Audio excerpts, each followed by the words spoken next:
예, 자, 44치, 44관입니다.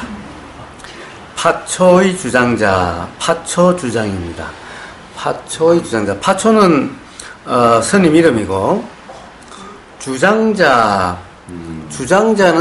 왜, 이 주장자 있죠? 큰 스님들 법문할 때, 이렇게 끼고 앉았던가, 이렇게 세우고 있는, 그래서 쾅 치고 하는 이게 주장자입니다.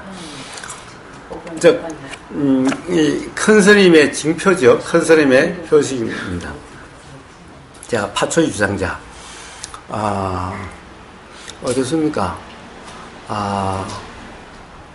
주장자를 가지고 있으면은 큰 스님인가요? 큰 스님이어서 주장자를 가지고 있나요? 주장자만 가지고 있으면은 깨달은 스님인가요? 아니면 깨달은 분이어서 주장자를 가지고 있나요? 자, 뭔가요? 자, 이 파초 스님이 대중에게 말씀하셨다. 그대에게 주장자가 있으면 내가 주장자를 줄 것이고, 그대에게 주장자가 없으면 나는 그대의 주장자를 빼앗을 것이다. 이게 화두입니다. 자, 이쪽에는 뭐라고 그랬습니까? 파초 주장. 파초 해청 선사께서 대중들에게, 대중은 이제 수행 스님들, 이제 그 절에 수행하라고 모여있는 사부 대중이죠. 스님들, 또 제가자들, 수행자들이죠. 그대에게 주장자가 있다 하면 내가 그대에게 주장자를 주고, 그대에게 주장자가 없다 하면 내가 그대의 주장자를 뺏으리라 라고 일러 보이셨다. 자, 이게 화두입니다. 이게 44번, 44번 화두입니다. 이게 무슨 말입니까? 자, 주장자는 뭡니까? 주장자, 자, 아까 아셨죠? 주장자에 대한 주석은 없네. 주장자는 다 아시죠? 네. 자, 주장자. 자, 제가 먼저 이야기했습니다. 주장자. 자, 그대에게 주장자가 있으면 내가 주장자를 줄 것이고, 그대에게 주장자가 없으면 내가 주장자를 뺏겠다. 주장자가 없는 사람에게 주장자를 빼서 또 주장자가 있는 사람에게 주장자를 줘. 주장자가 있는 사람은 주장자가 필요 없을 거고, 주장자가 없는 사람은 주장자를 뺏을 수도 없겠죠? 그런데 주장자가 없으면 주장자를 뺏고, 주장자가 있으면 주장자를 준다. 도대체 이 말이 됩니까, 이게? 뭐가 말이 이상하죠? 자, 도대체 우리가 주장자라고 하는 이 주장자는 뭡니까? 주장자.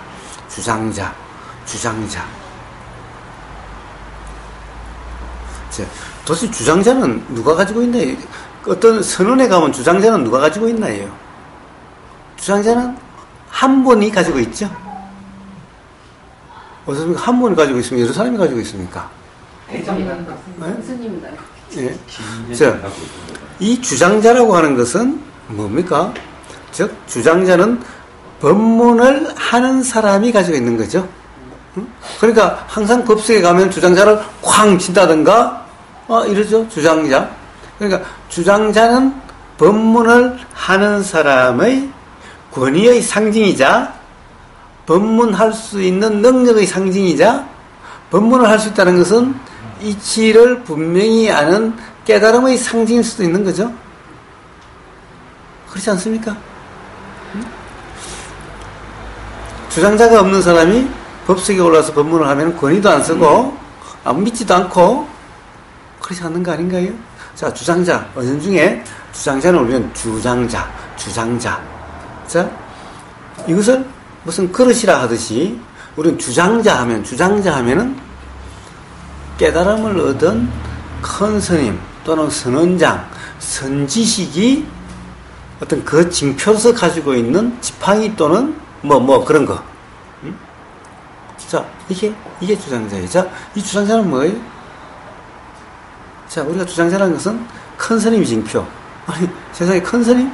큰 스님은 어떤 스님을 큰 스님이라 그런가요? 키 큰 스님? 나이 많은 스님? 무슨 스님을 큰 스님이라고 그러죠? 보통 하시 법을 예? 예? 요즘은 텔레비전에 많이 나오면 큰 스님, 알려지면 큰 스님, 유명하면 큰 스님.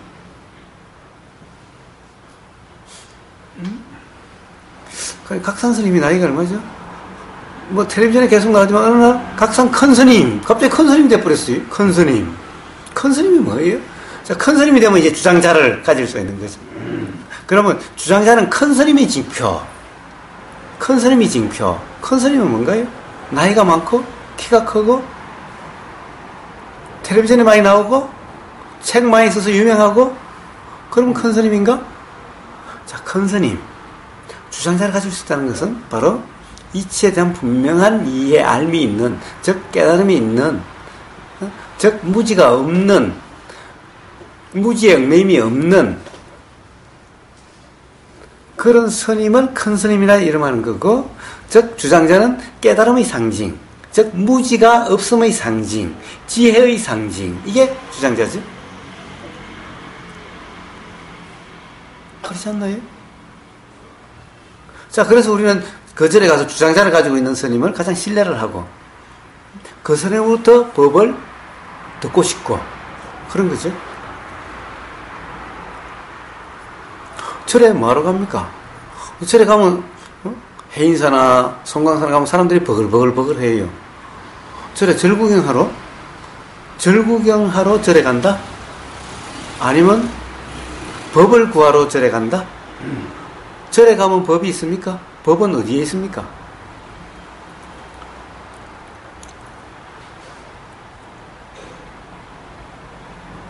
자, 큰 스님.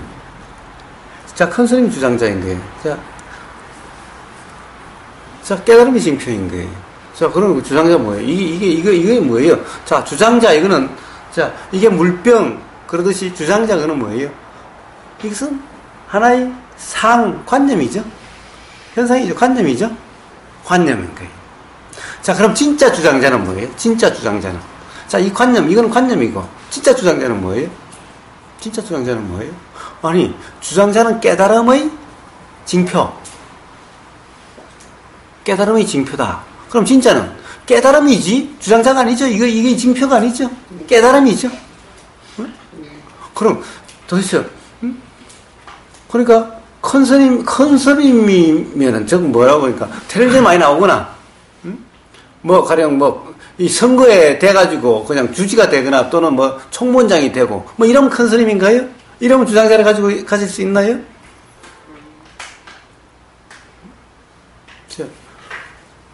주장자는 뭐예요? 무지가 없는, 깨달음이 있는 스님의 그것의 표시니까, 진짜는 깨달음이고, 이 주장자는 그것에 대한 징표니까 이게 진짜가 아니죠. 깨달음이 있는 사람만 가질 수 있는 거죠.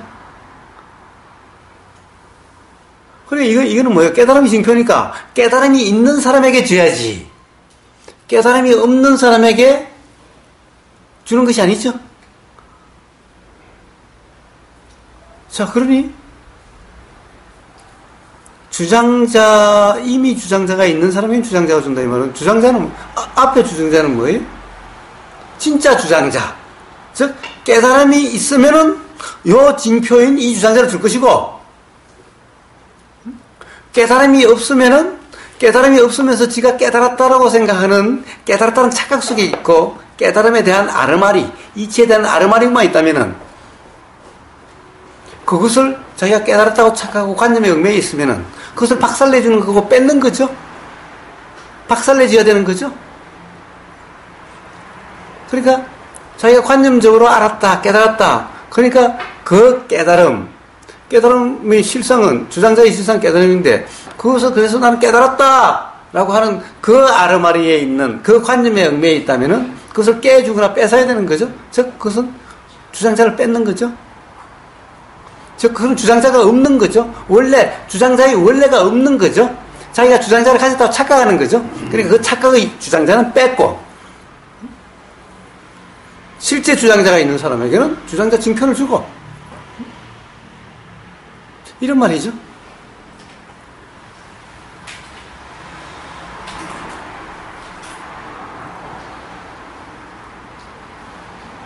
말로 보면 말을 비비꼬은 것 같아도 사실 우리는 모든 주장자와 같죠. 모든 물건들의 이름이나 이런 건 다 주장자와 같죠. 우리는 관념과 실상을 항상 착각하고 있죠. 자, 물병이 우리는 맨날 실상이라고 실제라고 착각하고 있는 거예요. 자, 이 이게 무아야, 무아라고 하는 것, 무아야, 이런 것이 무아야라고 하는 그것은 무아가 아니다. 안다라고 하는 것, 이것은 아는 것이 아니다. 그러니까 뭐예요? 안다라고 하는 것을 깨주는 거죠. 깨줘야 되고, 그것을 박살내줘야 되고, 즉 뺏어야 되고, 그 관념을 뺏어야 되고, 그런 착각을 뺏어야 되고.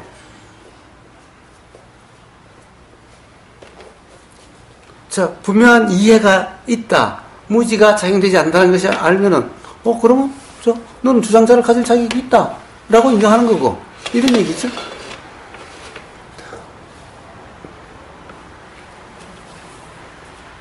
자, 그러니 보세요. 우리 말들이 다, 똑같은 주장자인데, 우리는 관념과 실상, 이 관념이 가리키는 어떤 거와 이 관념을 맨날 혼동하고 있는 거죠. 맨날 혼동하고 있는 거예요. 근데 이 혼동 속에 있으니 도대체 이런 말이 이해가 안 되는 거예요. 아니, 주장자가 있는 사람한테는 주장자가 있으면 주장자를 주고, 주장자가 없으면 주장자를 뺏는다니. 이 말이 안 되잖아요. 응? 주장자가 없으면 어떻게 주장자를 뺏어? 주장자가 있는데 주장자를 주면 뭐해? 우리는 모든 삶에 있어서 이런 관념에 얽매여 있고 그 혼란 속에 빠져 있는 거예요. 그러니까 매 경험이 우리가 결국에는 이런 거다 저런 거다라고 하는 이런 모든 것들이, 모든 현상에 대한 지식들이 아무리 가령 지식이 많아도, 가령 김대식 교수의 강의를 들어보면 어떻게 이렇게 유식할 수가 있는가 감탄이 나올 정도로 아는 것이 많아도 어떤 한계의 어떤 틀 속에 그 틀에서 벗어나지 못한 것 같은 어떤 그런 것이 느껴지듯이, 그래서 어떤 뭔가가 느껴지기 때문에 계속해서 질문을 할 수 있어도 그것에 대한 스스로도 분명하지 않기 때문에 어떤 한계 속에 있는 것 같은 그런 느낌이 드는, 이와 같이 될 뿐인 거죠. 바로 주장자라고 하는 주장자의 관념과 이 눈으로 보이는 어떤 표상과 심상과 표상과 이런 거와 실제 가령 주장자가 가리키는, 주장자라는 그것이 가리키는, 주장자라고 하는 그것으로서 가르쳐지는 어떤 실상, 사실. 이것과의 두 개에 대한 분명한 이해가 있느냐 없느냐를 묻고 있는 거예요. 그런 혼동 상태인지 아닌지. 그래서 만약 거기에 얽매여 있다고 한다면 이런 얘기를 들으면은 도대체 이게 뭔 소리야 도대체. 막막하고 막연하고 도대체 말도 안 되는 소리를 하고 있는 것 같이 이렇게 느껴질 거예요. 그러나 주장자라고 하는 그 이름으로 또는 그 어떤 현상으로 그것이 상징하는, 그것이 가리키는 그 실제, 그것에 대한 분명한 이해가 있다면은 이런 말들에 헷갈리지 않는다. 그런지 안 그런지를 묻고 있는 거예요. 우리의 삶에 대한 모든 혼란, 애매모호함, 그리고 더 나아가서 불편이라고 하는 것은 전부 다 바로 이러한 혼동에서 일어나는 현상이다라는 거예요.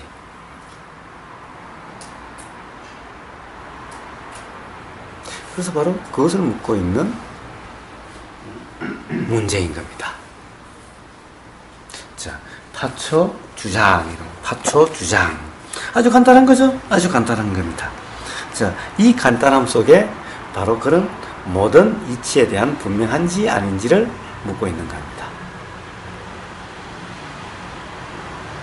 자, 이 간단한 문제로서 일상 삶의 모든 불편을 함축적으로 다 이야기하고 있는 거예요. 여기에 분명하다면은 삶의 모든 경험으로부터 자유로워질 수가 있게 되고, 더 나아가서 그렇게 자유로워진 상태라면 이치도 분명해지게 된다는 겁니다.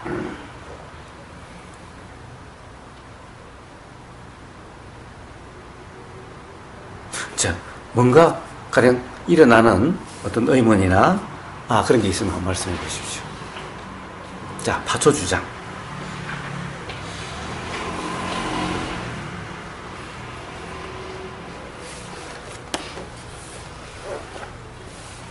궁금한 거 여쭤보고 싶은데요. 예.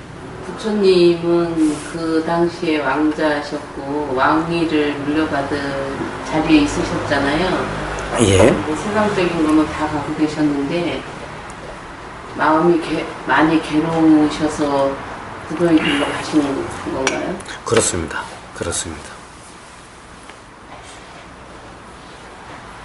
자, 뭐가 궁금하십니까? 어떻게 그렇게 다 가졌는데 왜 괴로운가라는 이것이 궁금하신 겁니까? 예. 예, 그러면 재벌들은 안 괴로울 거라 생각하세요? 아니요.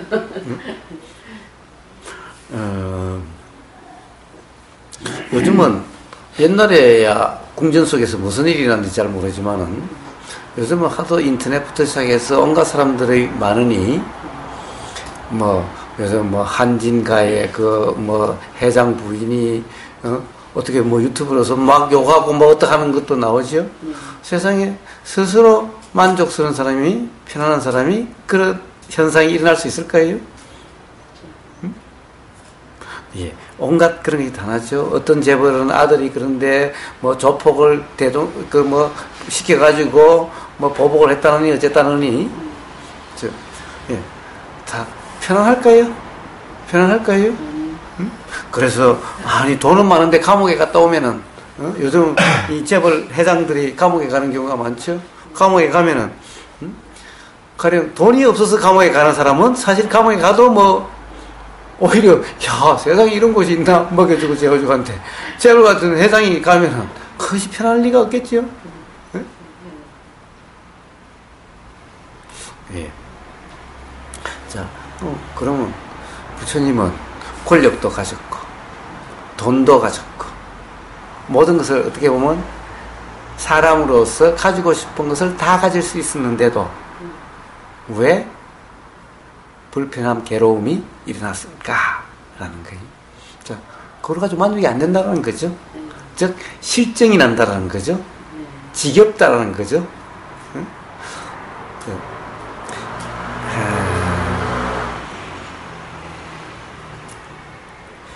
다 가졌다라고 하는 것의 이 괴로움.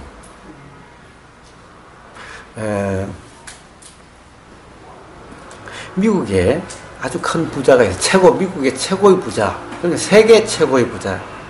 돈이 너무너무 많아가지고, 그러니까 섬을 하나 사가지고는 그 섬에다가 인간이 누릴 수 있는 모든 호사를 다 누리기 위해서 할 수 있는, 사람이 누릴 수 있는 모든 호사는 다 하는, 그 섬에다가 갖춰둔 거예요. 모든 것을. 그런데, 어느 날, 그 사람이 자살을 했다는 신문기사가 나왔어요. 자살을 했대요. 아니, 세상에, 어떻게 그런 사람이 자살을 하지? 아니, 세계 최고의 부자가 돈으로 뭐든지 할 수 있는, 이런 사람이 왜 자살을 하지? 이게, 사실은 자살했다는 것보다 어떻게 자살할 수가 있지, 이런 사람이? 이거인 거예요. 자, 자살이란 것은 너무너무 좋아서 자살하나요? 자, 그런데 다 가졌는데 뭐가 괴로울까? 우리는 대개 어떻습니까? 없어서 괴롭죠. 없어서 괴로워요. 돈이 없어서, 집이 없어서, 직장이 없어서, 없어서 괴로워요. 어떤 사람은 있어서 괴로운 거예요. 있으니 이게 없어질까봐 괴롭고, 누가 뺏을까봐서 괴롭고, 그리고 복권이 되면은 온 친척들이 전부 도둑놈으로 보이고, 다 나로부터 뺏어갈 사람으로 보인다는 거예요. 그러니까 꽁꽁 숨어야 돼. 불안한 거예요, 이제. 자, 있어서 괴로운 거죠. 있어서 괴로운 거예요. 자, 그런데 정말 있어서 일어나는 병, 괴로움, 뭡니까? 권태로움, 무료, 허망함. 도대체 더 이상 맛있는 게 없고, 더 이상 재밌는 게 없고, 먹을 거, 이 세상에 제일 좋다는 거, 맛있다는 거, 전 세계 다니면서 다 먹어봤는데, 이제 더 이상 맛있는 게 없어. 더 이상, 저 시칠 있으면서 그 호텔, 그 아침에, 그때 먹었던 그 맛이 나는 게 없어, 이제. 이러니 이게, 도대체 이게 먹는 것이 맛있는 게 하나도 없으니, 먹는 재미가 하나도 없어. 자, 이제 다 불감증이 돼가요. 자, 좋은 거 계속 좋은 거만 먹으면 어떻게 되냐? 불감증이 돼가요. 이제 맛을 못 느끼게 돼요. 맛을 못 느끼는 그 괴로움. 세상의 모든 재미를 다 누릴 수가 있는데 세상의 모든 것이 재미가 하나도 없어. 이제 재미가 느껴지질 않아. 이 괴로움. 그러니 살 맛이 없는 거예요. 살 재미가 없는, 그래서 자살하는 거예요. 근데 가진 사람들이 부처님의 괴로움이 어떻게 그런 분의 괴로움이 일어나지? 라는 것이 괴로움이란 없어서 일어나는 것이 아니다. 괴로움이란 불만족이다 라는 거예요. 불만족은 있으면 충족되는 게 아니다 라는 거예요. 불만족이란 실제가 아니기 때문에, 실제라면 어떻게든 채울 수가 있는데 실제가 아니기 때문에, 무지, 착각의 느낌이기 때문에 괴로움은. 근데 돈 많다고 해서 무지가 해결되나요? 돈 많으면 더 무지로부터 벗어나기가 어렵고 더 무지 속에 빠져들죠.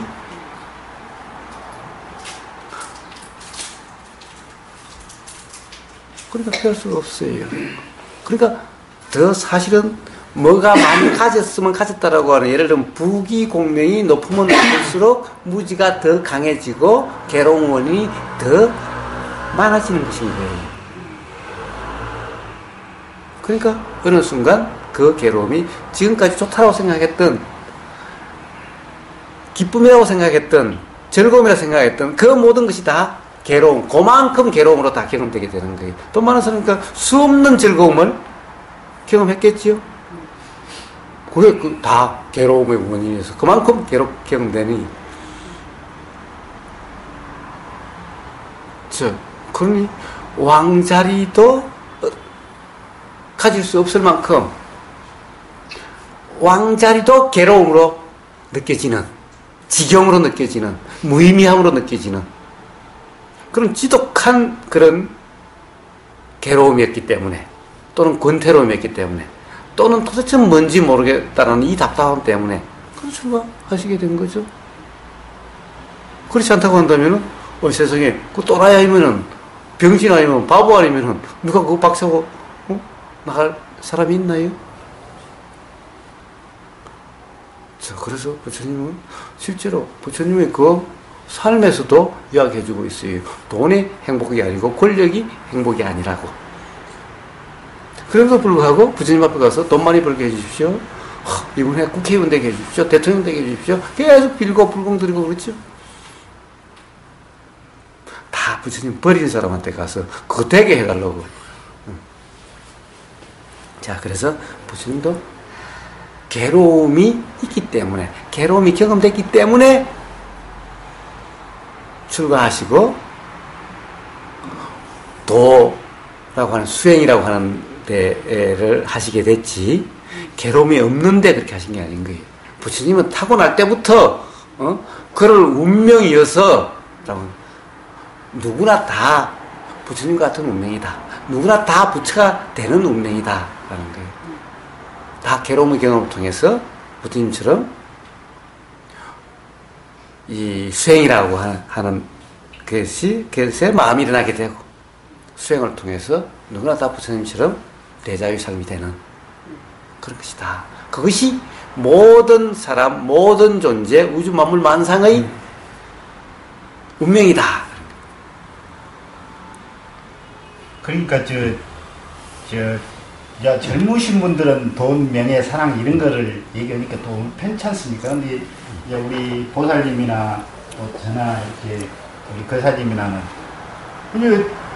죽음을 향해 가지 않습니까, 지금? 근데 죽음을 향해 죽음 피울 수 없지 않습니까? 누구도 못 피우고. 지금 임시 골프 치러 다니고 여행 다니는 거는 그냥 잠시 방편이고, 정말로. 근데 이제 저번에 우리 거사님 본문처럼 유고님 같은 그런 분들은 잘 살았으니까. 근데 나머지 그 순간 고통은 너무 이렇게 잘 왔으니까, 이렇게 체면처럼. 근데 나머지 순간은 아마 일반 사람들 몇백 배의 고통이 올 거라고 봐요. 내가 이렇게 양농원을 가보면은, 이렇게 딱 그 전에 몇 번 가본 적이 있는데, 들어가 보니까 그 분들의 그 눈빛, 그냥 뭐 증오심도 있고, 왜 안 찾으냐는 증오심, 그 눈빛이 휑해갖고 있는데, 저는 충격받았어요. 근데 그게 우리는 그 엄청난 고통이라, 죽고 이제 늙어가면은 누구도 얘기도 해준 사람도 없고, 누구 도와줄 사람도 없지 않습니까? 혼자 가야 돼요, 혼자. 근데 그 고통이 있다는 거예요. 우리는 지금 이렇게 있지만은 그 가정 순간순간 지나가면서 그 얼마나 크겠습니까? 근데 부처님은 일찍부터 그것을 해결했다니까. 해결했다니까. 해결의 방법은 이제 본문 듣고 느껴야 되지 않습니까? 뭔가, 그러면 대부분 깨달은 분들은 그냥 천연은 행복하고, 그게 죽음도 두려움도 없고 뭣도 두려움도 없다니까. 일단 없다니까. 그 고통을 그분들을 자신을 우리가 그분들을 어떻게 압니까? 그렇지만 우리가 표면적으로 느끼게도 상상도 못하는 고통을 당하고 있어요. 보면은 표정 하나만도 그냥 넋이 다 나가 있고, 원망, 포기움, 또 미움. 근데 그게 자기가 해결할 수 없는 거죠. 근데 부처님은 해결했다니까. 깨달으면 그런 부분들이 그냥 즐겁게 행복하게 또 죽을 수도 있고 그런다니까. 쉽게 얘기해서 그냥 이제 그런 쪽만 해도 이제 우리 나이 들어가면서는 그런 쪽 돈도 죽을 때는 돈 별로 못 갖고 가지 않습니까? 근데 아마 내가 봐도 이렇게 나이 들어가서 죽음까지 이르는 이 순간, 죽고 난 뒤에는 어쩌려면 몰라도 그 순간은 우리가 모든 상상하지 못한 그런 고통이 있을 거라고 봐요. 근데 그게 최연해질 수만 있다 해도 행복하지 않습니까? 거사님 말씀은 제가 이제 알아듣기는, 우리가 무지해갖고 이제 무지만 깨면 늙음도 자연스럽게 받아들일 수 있다, 이제 이러시는 거잖아요. 그게 이제 그 고통에서 해방할 수 있는. 무지해서. 네. 그걸 찾았다니까. 예, 무지만 깨면 우리가 모든 이치를 알아서 이렇게 이제 우리가 배우는 과정은 그거 같아요. 그래서 그게 깨닫지 못하면은 도저히 그거이 이제 될 수가 없는 거죠. 내가 이치를 알면 이제 자연으로 받아들이지. 이게 아까 화두를 풀어야 된다니까요. 화두 풀리면 되는데 그거 이제 근데 그게 그렇게 어려워. 예, 화두풀이가 됐습니다. 근데 화두풀이만 되면은 그냥 삶이 다 자유로울 줄 알았는데, 뭡니까? 실제로 주장자가 무엇의 징표인지 이것에 대한 분명한 이해, 즉 이 현상과 실상에 대한 분명한 이해, 그것이 실제로 돼야 된다는 거죠. 그것이 돼야 된다는 거죠. 그것이 돼야 된다는 겁니다. 단지 그럴 것이다라고 하는 것은 아는 것이 아닌 거예요. 실상에 대한 분명한 이해가 돼야만 그래야, 아, 그렇구나라는 것이 그때 비로소 되는 거죠. 그때 비로소 되는 거예요. 그러니까 단지 들어서 아는 그것으로 가지고 되는 것이 아니다. 단지 무엇이 확인돼야만 되는지가 알아진 거죠. 그런데 무엇이 확인돼야 되는지, 무엇이 문제인지도 모르면은 해결될 수가 없다라는 거예요. 문제가 알아야 해결이 되지. 그런데 사실 우리는 살면서 도대체 문제가 뭔지도 모르고 살고 있다라는 거예요. 그래서 괴로워하고 있겠죠. 그렇습니다. 그렇습니다. 자, 그러다 한다면은 문제는 이런 무문관이니 화두니라고 하는데, 화두는 봐도 문제를 모르고 있는 거예요. 화두라는 것은 문제가 분명해지는 거죠. 문제가 분명해지는 거예요. 자명하든지, 자명하면은 문제를 할 것도 없고, 자명하지 못한다면은 모른다라고 하는 그것이 분명하죠. 도대체 무슨 말인지 몰라, 이게 무슨 말인지 몰라 라는 것이 분명하죠. 그런데 단지 막연히 몰라 이러면 제가 안 된다고 그랬습니다. 이 가령 우리가 공부를 한다, 뭔가가 알아지는 작용이 일어난다. 그래서 이 가령 수학을 하는데 수학은 골치 아파 죽겠어. 문제가 나오면은 도대체 아예구만 모른다, 아예구만 모른다. 그런데 도대체 이게 여기 문제가 이렇게 되면 요 더하기, 빼기, 나누기, 곱하기가 있으면 더하기까지는 알겠는데 더하기, 빼기까지는 알겠는데 곱하기가 나오고 또 더하기가 나왔는데 이 더하고 더하고 곱하고 이렇게 하니까 나 보니까 답이 아니래. 근데 더하기는 내가 분명히 맞은 것 같은데 요 곱하기만 지나가면 틀렸다고 그러네. 여기에 모름이 있는 거예요. 왜 이렇지? 왜 여기에 이렇게 해갔는데 왜 요것만 지나가면은 틀리지? 요걸 모르겠는 거예요, 이걸. 요렇게 모르는 것이 분명해졌을 때 거기에 대한 알미라는 작용이 일어날 수가 있다라는 거예요. 근데 이 문제를 그냥 통째로 아이고 수학 골치 아파, 나 몰라, 아예 몰라 이러면 알아지는 작용도 없다라는 거예요. 이렇듯이 뭐가 모른지가 분명히 해야 그것에 대한 알미 일어나는 거예요. 그런데 도대체 화두 해석하지도 말고 문자적으로 하지도 말라고 그러니 도대체 이게 뭘 묻는지도 모르겠고 도대체 뭘 모르는지도 몰라. 그럼 깨달음이 일어날 수가 없는 거예요.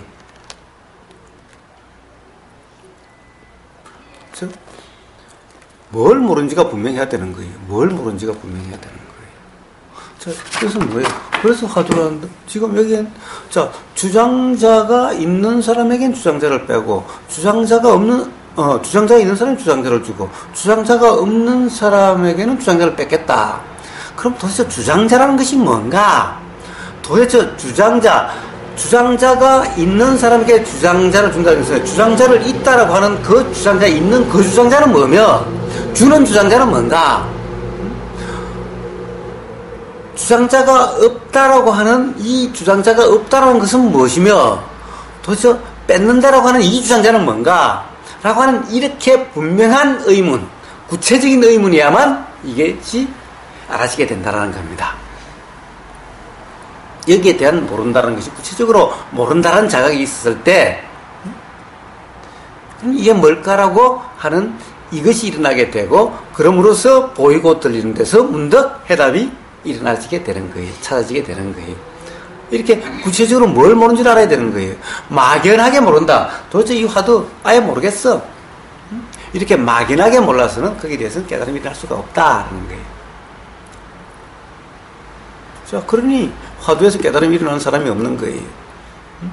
전부 다 관념적인, 화두에 대한 관념적인 것만 가지고 있을 뿐인 거예요.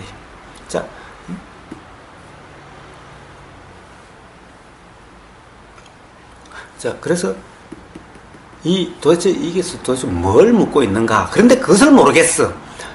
뭘 모른다라고 하는 이 화두의 문제에 대한 뭘 모르는지에 대해서 분명히 알아져야 되는 거예요. 그래야만 거기에 대한 깨달음이 일어날 수가 있는 것인 거예요. 그러니까 뭘 묻는지를 알아야 되는 거예요. 그 뭘 묻는가? 바로 도대체 바로 문제 속에 그것이 있는 거예요. 도대체 무슨 말이야? 주장자가 있으면 주장자를 주고 주장자가 없으면 주장자를 뺏는다니. 도대체 뺏는 주장자는 뭐며 없는 주장자는 뭔가? 없는 주장자를 어떻게 뺏어? 그럼 주장자가 없다라고 하는 이 없다라는 주장자는 뭐며 뺏는다라는 주장자는 뭔가? 이게 도대체 무슨 말인지 모르겠어. 자, 도대체 이 주장자는 뭐지? 주장자는 게 뭐지? 자, 이렇게 됐을 때 이 말이 어느 순간 문득 알아지게 된다는 겁니다. 근데 그 알아짐은 단지 이 말의 뜻이 아니라 주장자, 즉 모든 관념이 가리키는 바, 실상, 실제, 사실, 이치, 그것에 대한 분명함이 있어야만 이 문제가 온전히 해결된 것이지. 자, 단지 뭘 모르는지를 아는 것만으로, 또는 뭘 묻는지 아는 것만으로, 또는 주장자가 뭘 나타낸 것을 들은 것만 가지고 그 문제가 해결된 것이 아니다라는 거예요. 자, 구체적으로 들어가면 들어갈수록 더욱더 뭘 모르는지, 그래, 그것이 실상이라고 얘기하는데, 주장자가 가리키는 그 주장자 깨달음이라고 하는데, 도대체 그럼 그건 뭔가? 라고 하는 그 모름이 구체화되고, 그 모름에 대한 분명 자각이 있을 때, 깨달음은 일어난다라는 겁니다. 근데 그것을 생각으로 헤아리지 않을 때, 모르는데, 분명하지 않은데, 생각으로 이럴 거다 저럴 거라는 생각으로 헤아리지 않을 때, 즉 규정하고 단정하고 추측하고 라고 하는 그런 관념으로서 해결하려고 하지 않을 때,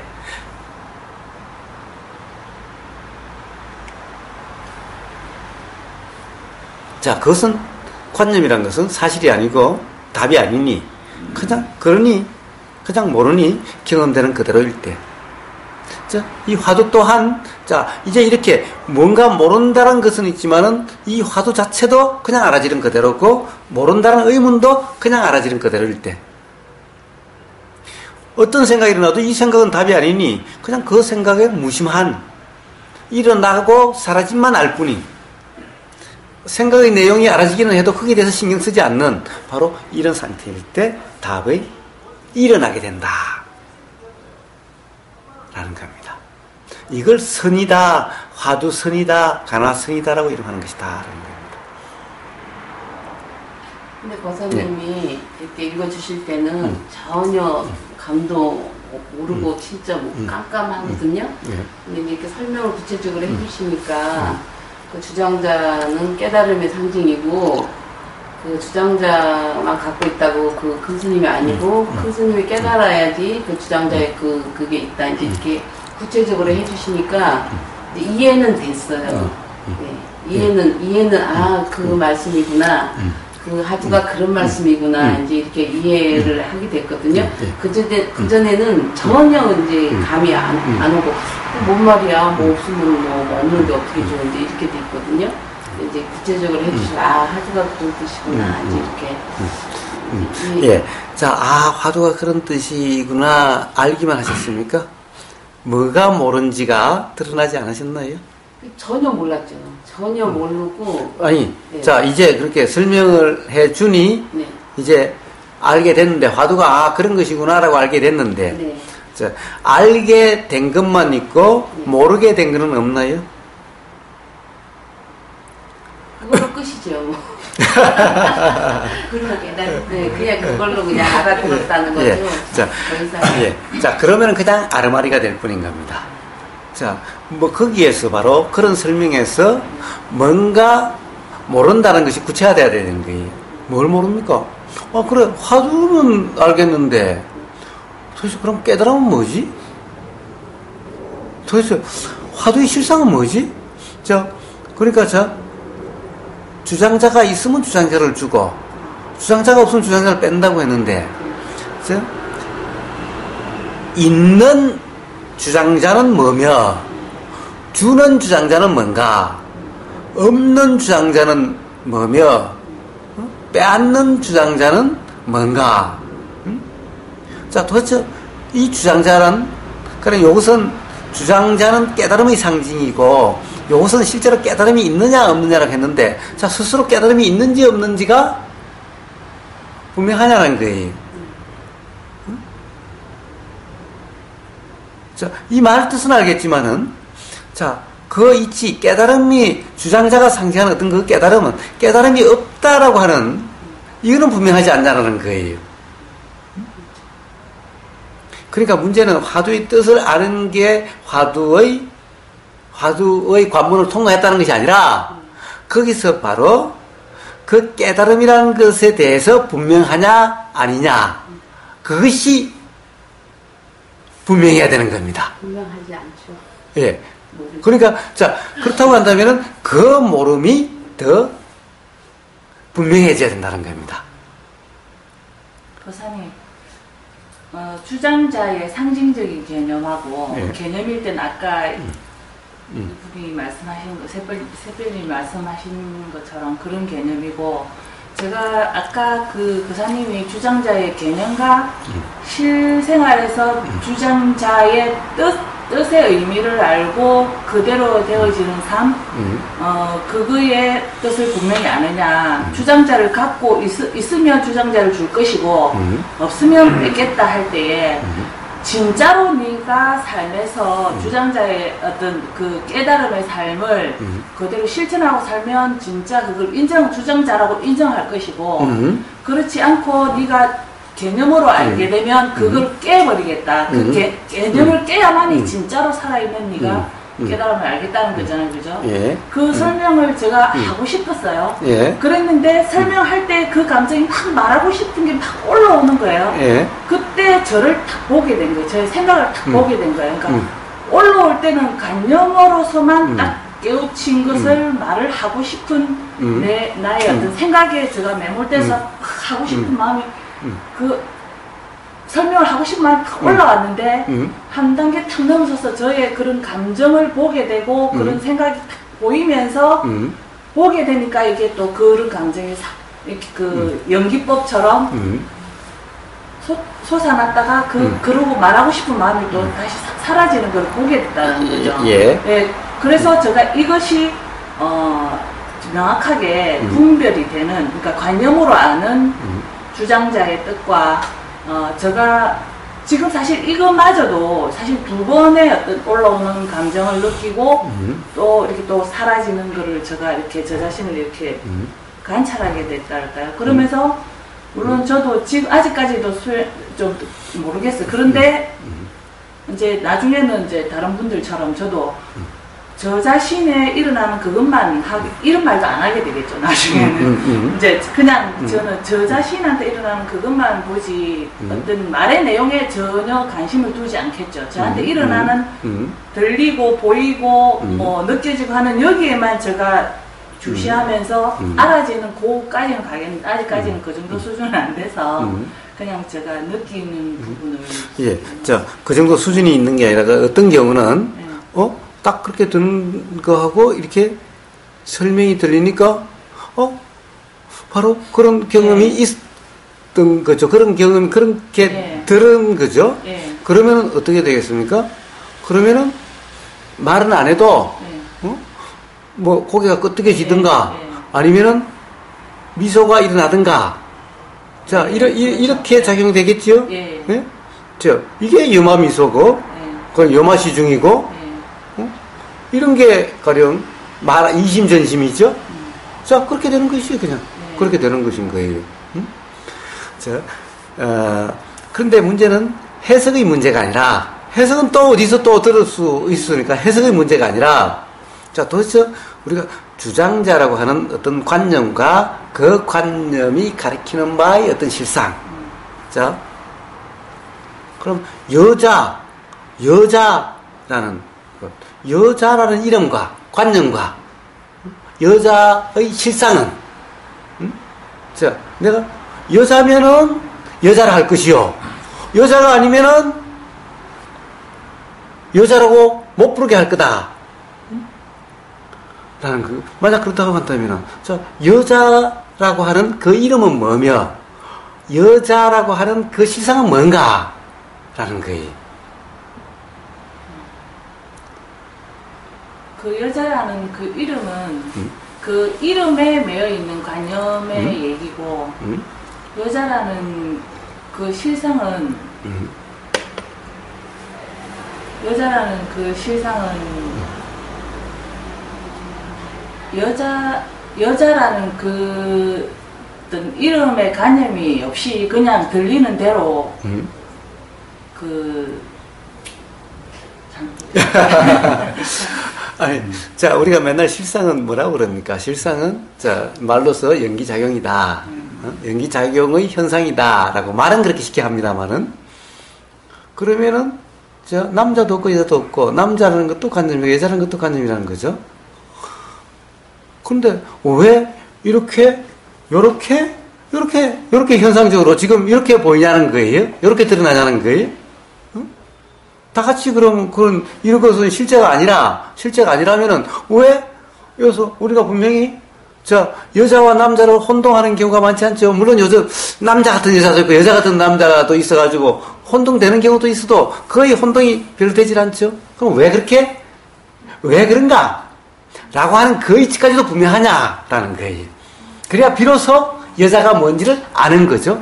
여자라고 부르는 것의 그것이 어떤 것인가를 분명히 아는 거죠.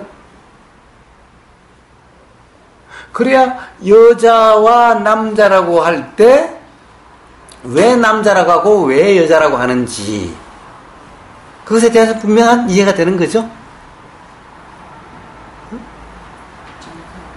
예, 그러니까 바로 그것을 묻고 있는 겁니다. 이 또한 주장자가 있으면은 있다라고 하는 이 주장자의 실상과 주장자라고 하는 상징의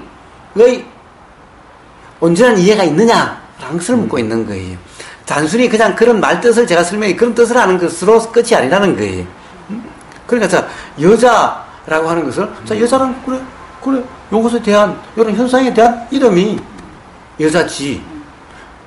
근데 우리가 여자라고 했을 때는 남자가 있기 때문에 여자라고 그러지. 만약에 남자 없고 온통 다 여자라고 한다면은 그러면 여자라고 안 하고 그냥 사람이라고 그럴 수도 있죠. 전부 여자밖에 없으면 굳이 여자라고 그럴 필요가 없겠죠. 남자가 있으니까 여자라고 그러고 여자가 있으니까 남자라고 그러는 거죠. 그렇다고 하면은 자 남자의 실상과 여자의 실상 단지 자 연기작용적 현상이라고 하면은 남자의 실상 여자의 실상은 똑같은 거죠. 그런데 왜 이렇게 현상이 지금 요 순간 어떻게 보면은 전부 다 같은 환경 같은데 같은 조건 속에서 왜 저렇게 여자로 드러나고 여자라는 현상으로 드러나고 남자라는 현상으로 드러나느냐라는 거예요. 이 현상의 실상, 여자라고 부르는 실상, 남자라고 부르는 실상, 이 연기작용의 현상이라는 것만 가지고는 해결이 안 되는 거죠. 분명하지 않은 거죠. 자, 이것까지 분명히 해야 비로소 연기작용이라고 하는 것도 알게 되고 현상이라는 걸 알게 되고 여자라고 하는 관념이 가리키는 그것이 어떤 것인가도 알게 되고 남자라는 그 관념이 가리키는 실상이 뭔지도 분명히 알게 된다는 거예요. 이것까지 분명해져야 그러니까 이것까지를 묻는 거라는 거예요.